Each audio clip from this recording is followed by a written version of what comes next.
네, 오늘의 첫 번째 키워드는 도와줘 트럼프 보도록 하겠습니다. 메타 CEO인 저커버그가 EU의 규제 저지를 위해서 트럼프 정부에 정치적인 지원 요청을 했다라고 합니다. 이게 어떤 내용을 의미하는 건가요? 유럽이 지금 제재를 좀 많이 가하고 있는데 이제 상호관세 관련해서 이제 계속 트럼프가 이제 제재를 가하려고 하니까 그동안 이제 유보했던 것들을 이제 유럽이 다시 한 번 더 카드를 꺼내고 있습니다. 사실 유럽은 계속 이제 빅테크에 대해서 계속 제재를 가하고 있었습니다. 사실 그래서 이제 유독 많이 하고 있었는데 메타와 이제 애플에 대해서 유독 많이 하고 있습니다. 근데 좀 문제는 메타가 매출이 유럽에 상당히 높습니다. 그래서 그러다 보니까 이제 최근에 들어서 이제 맞춤형 광고를 하지 말아라라고 얘기했습니다. 메타는 특히 페이스북이나 아니면 인스타그램 같은 경우에 이제 맞춤형 광고를 하고 있는데 이 수익이 유럽이 가장 많이 차지하고 있어요. 25% 정도가 이제 유럽 매출이 차지하고 있는데 그러다 보니까 이 광고가 무너지면 핵심 플랫폼인 페이스북이나 인스타의 어떤 유지가 어려움이 있습니다. 그러다 보니까 EU가 요구하는 요 개인화되지 않은 광고를 요걸 할 수가 없으면 수익이 많이 낮아지기 때문에 요 부분을 해야 되는 상황입니다. 그러다 보니까 EU가 결정하기 전에 정치적인 시간 벌기가 아닌가라는 생각이 듭니다. 그러다 보니까 이 부분에 관해서 이제 트럼프 정부에게 요구할 수밖에 없는 상황이고 특히나 지금 저크버그 같은 경우에는 트럼프 정부와 가깝지 않습니까? 그러다 보니까 이 부분에 관해서 도움을 요청하면 좀 더 도움을 받을 수 있을까라는 생각이 드는 거고요. EU 집행위는 메타가 애플에 대한 규제를 결정하는 이런 부분에서 승인을 좀 완료한 상태입니다. 그러나 이제 트럼프 행정부의 어떤 보복 관세 위협에 대해서 일부 EU 관계자들은 발표에 연기를 좀 신중을 기하자라는 이런 신중론이 좀 있는 상황이고요. 동시에 메타는 EU가 법적 기준을 넘는 요구를 하고 있다라고 이제 저항을 하고 있는 그런 상황입니다. 이게 왜 지금 중요하냐면 EU의 강력한 디지털 규제와 이제 미국의 빅테크가 충돌한다는 점에서 상당히 중요한 상황이 좀 되고 있습니다. EU는 세계에서도 이제 가장 강력한 기술 규제와 어떤 규제를 도입하고 있는 지역입니다. 대표적인 법률이 뭐가 있냐면 GDPR이라고 이제 일반 개인정보보호법이 있습니다. 이런 것들 때문에 저희가 지금 쓰는 어떤 애플의 그전까지 이제 8핀이라고 해서 이런 게 있었는데 그런 게 10핀으로 통일이 됐던 적이 있고요. DMA라고 이제 디지털 시장법이 있습니다. 그리고 DSA라고 디지털 서비스법이 있고요. 이러한 것들은 메탈이나 구글이나 아마존 같은 미국 빅테크 기업들을 이제 사업 모델을 하는 그런 근본적으로 위협을 하고 있습니다. 특히 데이터 사용에 관한 어떤 수집이나 타겟 광고들을 제한하고 있고요. 자사 플랫폼이나 자사 서비스를 우대 금지하고 있습니다. 그리고 알고리즘을 우리가 많이 쓰고 있지 않습니까? 이런 것들 투명성을 요구하고 있고 메타의 매출 기반이나 광고 데이터에 이제 직격탄을 맞게 하는 그런 게 되고 있습니다. 그리고 저크버그가 이제 어떤 트럼프 정부에 요청했다는 점에서 정치적 합의가 좀 가능할 수도 있을 것 같습니다.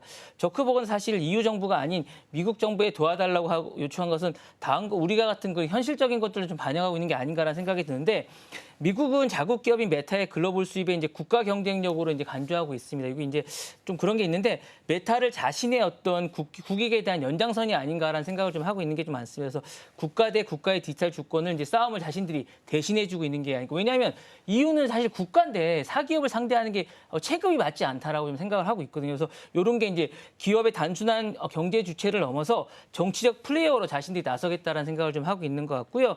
트럼프 정부가 이제 빅테크와 묘한 관계가 좀 있습니다. 사실은 원래 제재하는 것 같지만 사실은 최근에 좋은 관계를 유지하고 있습니다. 왜냐하면 트럼프 정부가 나서기 전에 이미 빅테크들은 많은 기부를 했습니다. 그러니까 사실은 트럼프 정부가 이제 취임하기 전부터 많은 기업들이 후원금을 하면서 묘한 좋은 관계를 유지하고 있기 때문에 이런 것들이 이제 무역 경제의 명분으로 하고 있습니다. 그래서 이 부분이 이제 기업과 정부가 공생하는 그런 관계를 유지하기 때문에 이게 잘 관계를 유지하고 있고요.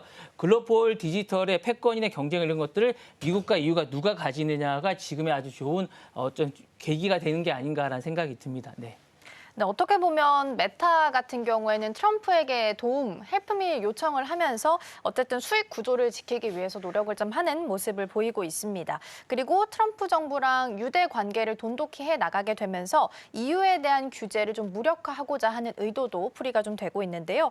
그러면 미국과 EU 사이에 있는 디지털 주권이나 무역에 있어서는 어떤 변화를 좀 나타내게 될까요? 이제 이게 디지털 주권이라 잘 말씀하셨는데 이게 경제 이슈에서 이제 지정학적 이슈로 좀 확대되는 게 아닌가라는 생각이 좀 들어요. 이게 저커버그가 이제 뭐라 그럴까 이제 미국 정부가 이제 이거 요청했다는 건 EU 규제가 단순히 미국 기업에서 주권 침해로 이제 간주하는 걸로 이제 되는 것 같습니다. 그래서 이제 이거는 기업 대 국가의 문제가 아니라 국가 대 국가로 이제 문제가 확대되는 겁니다. 그래서 국가의 디지털 영토 분쟁은 확장이 되는 그런 개념으로 된 거라서 이제 디지털 주가가 이제 경제의 어떤 정책이 아니라 지정학적인 어떤 전략으로 되는 겁니다. 그래서 이게 국가의 문제로 확대가 되는 거예요. 그래서 단순히 어떤 사기업의 문제가 아니라 국가의 문제로 확대가 되는 거고 사실 이게 어떻게 보면 관세 문제나 이런 걸로 이제 확장을 시키는 어떤 제가 볼 때 저크버그가 약간 영리한 그렇게 생각에 약간 그렇게 만든 게 아닌가라는 생각이 좀 들게 되는 것 같고요.